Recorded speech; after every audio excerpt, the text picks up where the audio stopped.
the billionaire space doing extreme amounts of sales when Yeezy's over there. I didn't understand what he was doing. He went to LV. I'm like, what the fuck going on? They're not even gonna pay you. He didn't get no money. I made a boatload, about $80 million for RBK. I'm a high-risk investment. Just pay me short contracts and keep paying me.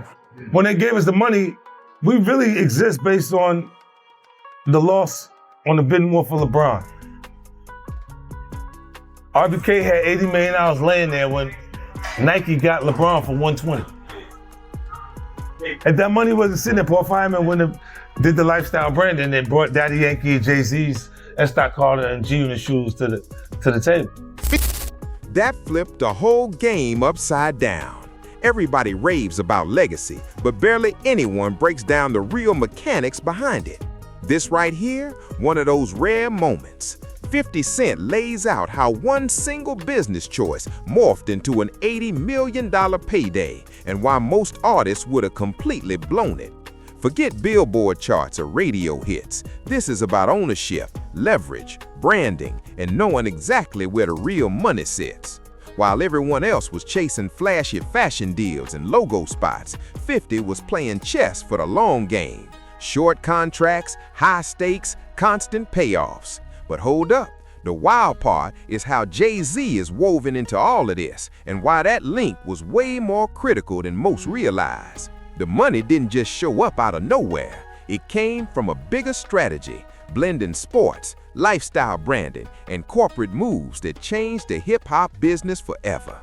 Now I'm about to roll this clip with y'all, but before I do, drop your thoughts in the comments, smash that subscribe button, and buckle up. Let's get it. Look, I want to say this right. Tough is it's never what you said. It's always what you did, right? So we know tough, we know people who do this shit. But it usually leads to them living a tough life. Okay. It starts a cycle of tough shit.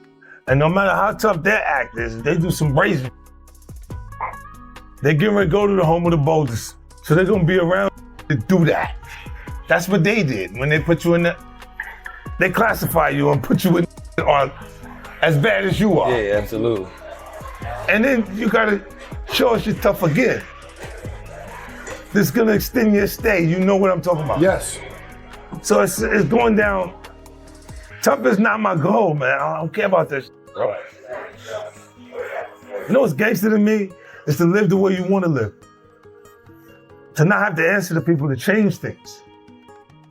Because of how your perspective and the way things are. Our culture's so strong. Bro, when you look at high-end, if we don't wear it, it don't sell. Right. It will not sell if we don't wear it. Right. We control cool. That completely. Yes. We always control cool. Right? Look, when you see Yeezy at Adidas, that's not the first time we saved Adidas. The first time, Run's house. Whose house? What? Run's house. Shell to Adidas.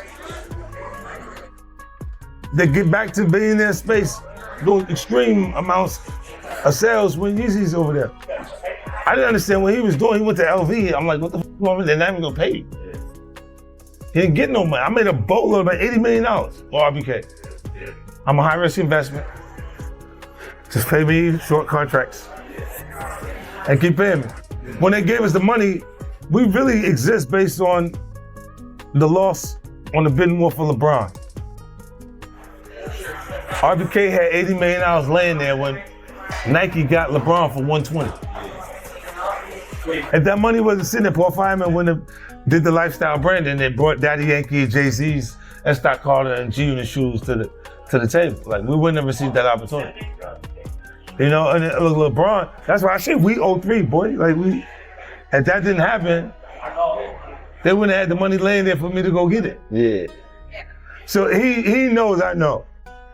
LeBron James, that's what I'm saying. Yeah. All right, and you'll see the connection because people disagree on so much. Yeah.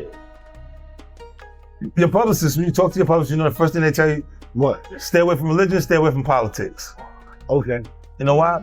Why? No matter what the fuck you say, somebody passionately disagrees with you. Absolutely. No matter what religion, you believe in Allah, Niggas saying that's not the right way.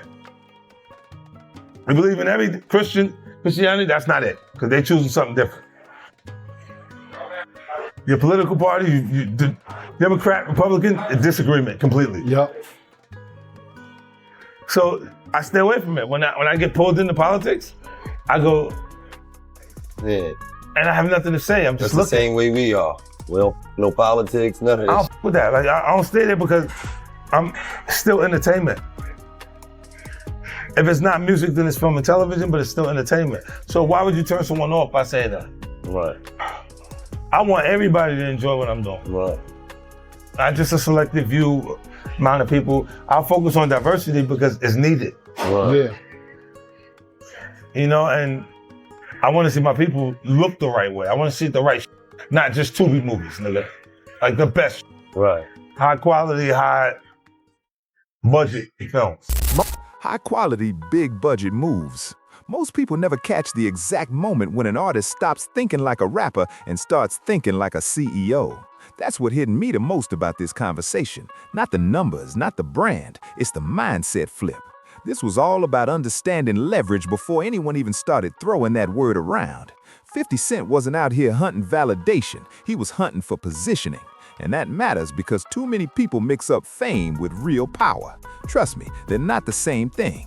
What I respect most is how smooth this entire play was. No drama, no public feuds, no victory laps, just quiet strategy, short contracts, flexibility, and the knowledge that value grows when you don't trap yourself in bad deals. This strategy isn't just for music. It works in business, content creation, and ownership. Knowing when to stay liquid is just as critical as knowing when to lock in. And that Jay-Z connection is not about sides or comparing who's bigger, it's vision. Jay has always leaned into infrastructure and long-term brand equity. 50 Cent saw that lane and made a choice that matched his style. Different roads, same goal, sustainability.